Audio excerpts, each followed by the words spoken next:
će drugari s vama Uroš i danas ćemo igrati novu igricu koja se zove Hamster Ball. Da, ljudi, to je u prevodu hrčak u loptici, tako da igramo na džojstiku i tako da će bude malo teže. Možete i na tastaturi kako je vama lakše, tako da krećemo s igrom, idemo na turnament. Snimat ću ja ovaj... Yes, to je moj mlađi brat, kao što možete čuti, idemo na prvi nivo. Mada ja sam već prešao, tako da... Nekoliko nivoa, da. Tako da sam... I krenuli smo, ovdje je mnogo teško igrati, ali... Ja igram na džojstiku zato što onako bez veze.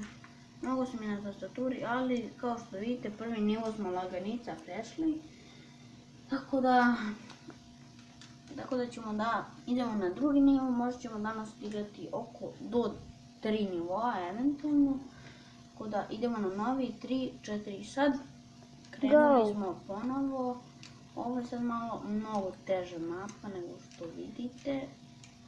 A i vi imate vreme, da. Teče vam vreme, bravo bato. Dobro si se, ali oni verovatno će da vide.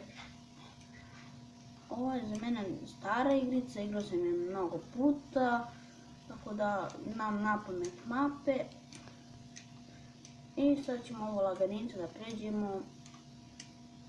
I već smo prešli za 37 minuta i 3 sekunde, tako da idemo još jednu mapu i tako da ćemo tu posle završimo klip.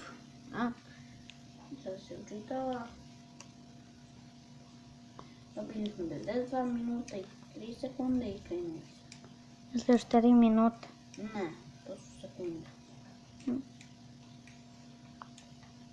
Pa, omašili smo rupu, ne znam što da mi se dešava. Ovako, mi se snađem s kontrolama. Ovako. Ovo su sad sve lake mape, ali posle idu sve teže i teže. Tako da...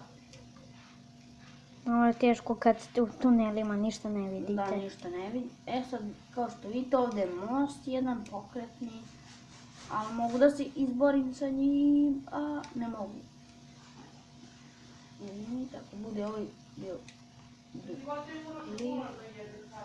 Ne, izvinite zbog ovoga. Pa,